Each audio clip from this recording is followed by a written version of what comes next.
The chaos and loss of life occurring in Afghanistan were unavoidable, White House National Security Advisor Jake Sullivan told reporters Tuesday.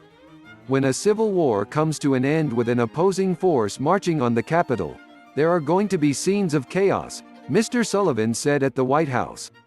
There are going to be lots of people leaving the country. That is not something that can be fundamentally avoided.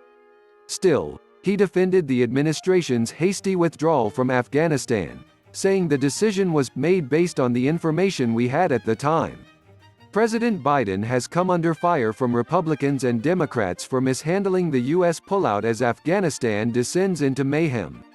Since the withdrawal, Taliban militants have seized control over the country and the U.S. is scrambling to get Americans out of the war-torn country. Mr. Sullivan insisted that the president faced several difficult choices about the Afghanistan withdrawal, pointing to the Taliban's capture of Black Hawk helicopters the U.S. had provided to the Afghanistan security forces.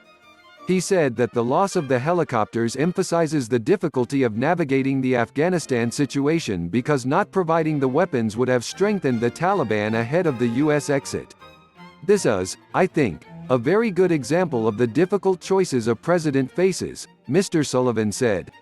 Those Black Hawks were not given to the Taliban.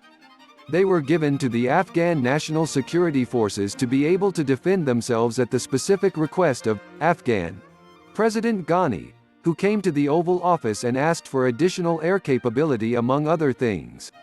Had Mr. Biden not provided the helicopters, Mr. Sullivan said, the Afghan National Security Force would not be able to use it to defend their country against the Taliban.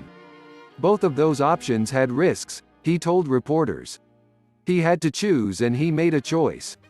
But Mr. Sullivan acknowledged that the U.S. military doesn't have a full accounting of the weapons seized by the Taliban.